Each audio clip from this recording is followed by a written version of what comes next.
Today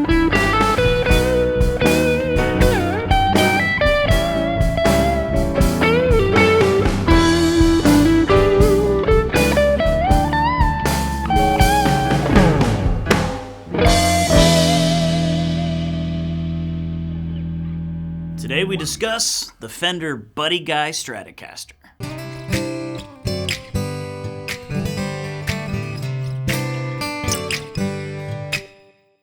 Hey, James G here with Tarpley Music at Fort Worth, Texas. Remember, you can always find us online at tarpleymusic.com, and please subscribe to the channel below if you haven't done so. So I'm holding the Buddy Guy signature model by Fender. For most part, just a standard Strat with a lot of vintage kind of tone to it. The even cooler part is the story of Buddy Guy himself. He's born George Guy, Louisiana. He actually started playing in the mid-50s as he was still a custodian for LSU. And this was a little kid who made a little two-string diddly bow, which is basically a string with two nails and then a bottle underneath to make tones. That's how he started kind of learning music, and then someone gave him a harmony acoustic guitar to actually learn on, and that guitar is actually in the Rock and Roll Hall of Fame. And so within the mid-50s, so around 57 or so, he really started getting enamored with the sounds of Muddy Water, and then he actually was under a label, Chess Records, for a while. I think it's for like 59 to 68, but it really didn't go anywhere. He had done one album with then I Left My Blues in San Francisco. It didn't really take off. Leonard Chess, the CEO of Chess Records, he was just like, he didn't want to record Buddy like he was on stage, which of course everyone loved this raw kind of sound, and he even had been quoted saying, well, it's just noise. So he ended up using him a lot as a session guitarist for like Muddy Waters and Howlin' Wolf and some artists like that. And so, kind of a bummer in that sense, but I think he got a lot of, he even up until 1967, he was driving a tow truck and doing shows at night. So finally in 1969, he got to perform at the Super Show in England with people like Zeppelin and Clapton, Glenn Campbell, Stephen Stills, and a lot of those guys, and that really kind of put him more on the map as an artist from there. And then in the 80s and 90s, when blues kind of had a revamp, he really found his voice and he got re-blossomed there. In 91, he had his breakthrough album, which was Damn Right I Got the Blues, and one of his biggest hits. And from there, even as of 2019, he was, in his 80s, was still doing 130 shows a year. So, and he's still alive. And so, pretty amazing thing from that. And so the story behind the polka dots, because really that was he really became his signature finish. When he was going off to Chicago from Louisiana, he told his mom a lie, and he had said, I'm gonna double my money. I'm gonna Chicago. I'm gonna double my money, and I'm gonna make so much money. I'm gonna come back in a polka dot colored Cadillac, right? And he told his mom this story, and of course he knew it was a lie because he had no intention of really wanting a polka dot Cadillac or this whole thing, and so he knew it was a lie. It was kind of this lie that he had kept, and so his mom had passed away, and he realized, I never got to tell her about the Cadillac lie. So he went to Fender and he said, I need a paint job on my guitar to remind me of that lie I told my mom. And so polka dot it became, and so really kind of a homage to his mom and that lie that he told so she would support him going off to be a blues musician and this whole thing. But just a killer blues player, and he's really done a lot more than that, but I don't think a lot of people realize how much session work and work that he did with a lot of other great artists. So go out, find some Buddy Guy recordings and listen to them. The guitar itself is pretty standard. It's a maple neck, it's an alder body, the pickups are the standard Stratocaster pickups. The two things that are a little different, this is a soft V shape neck, so a very vintagey, old school kind of neck on it, and then it's also satin urethane, so it has, because if you see, it looks like a really bright maple.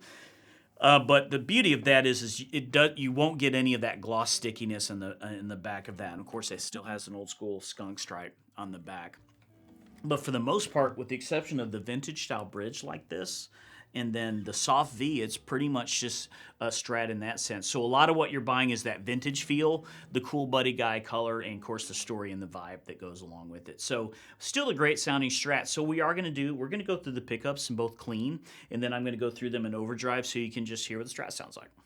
So today how we've got the guitar going in is we're going into a Fender Deluxe Reverb Tone Master, and we're actually miking it up with a Sennheiser E906. This is a great dynamic mic for guitar cabs. We use it a lot here, and I use it a lot in my own studio. It's a little bit off the cone, so it's not quite all the punch that it can get. And then I've got treble and bass at 6, reverbs at about 3. And just like most 5-way Strats, the pickups here, the first position here, we've got the neck, and then neck and middle, middle, middle, bridge, and then just the bridge there with 2 tones, volume, very standard in that sense. So let's hear the first position here, really position 5, but it's the neck position.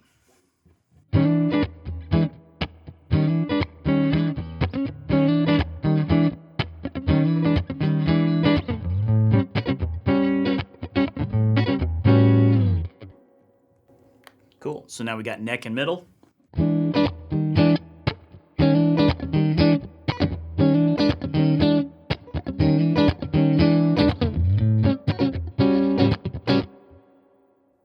we've got middle pickup.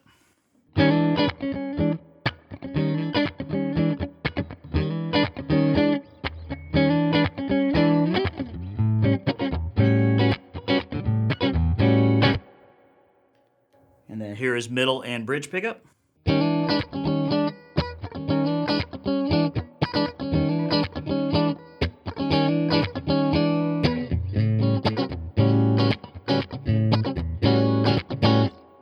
And that's the position I live in a lot for guitar parts like that. It's just really great, crisp and crunchy.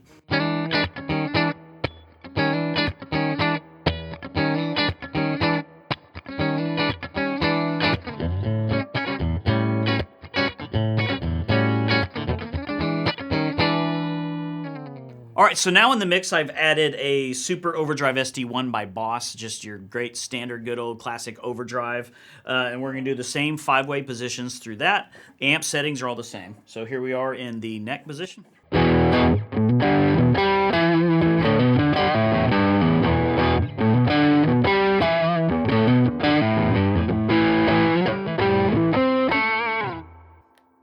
right, so neck and middle.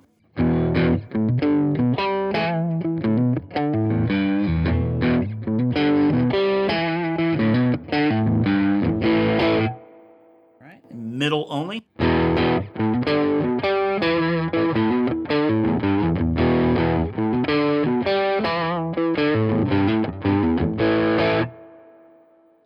Middle and bridge. And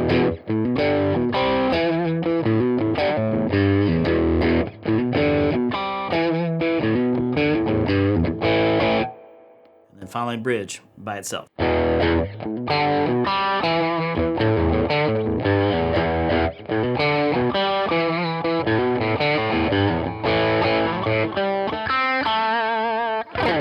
And you can definitely thicken this guy up with, we'll go back to the neck here, and here's just more overdriven.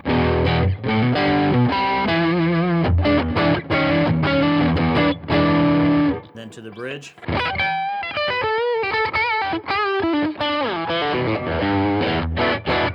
And definitely get really, really thick too. All right, so we've heard the dots on their own, both clean and dirty. So let's hear it now with some blues backing tracks I did earlier. All right, hit it, boys.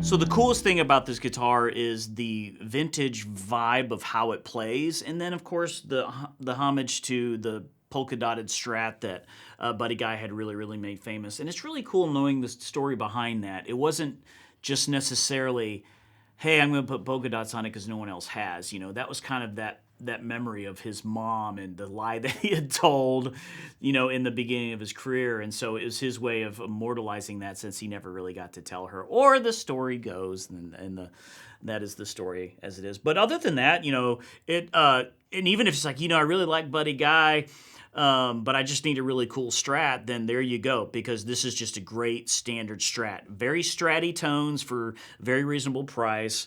And, you know, because these are not, you know, custom shop high-end or stuff like that. So it's very, very affordable.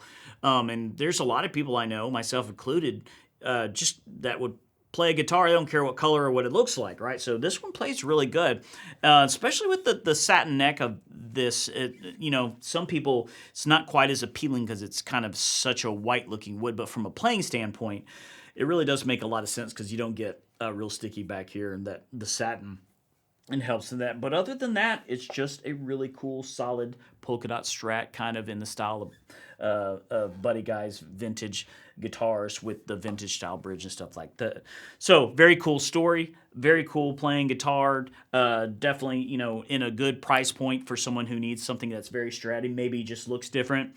But if you're a blues enthusiast or a Buddy Guy enthusiast, it's a no-brainer just to get this and put it on the wall, because it's a really great replica of his polka dot. So hope you learned something about Buddy Guy, or if you never heard of Buddy Guy, I hope you'll go check him out now. He's just one of the greats that really started a lot of that blues sound from the 50s and the 60s. And if you like this video, please hit like below. We appreciate it. And subscribe to our channel if you haven't done so already. And we drop videos every week, so if you'd like to get notifications as those drop, just turn on notifications, and you'll see me on the next one.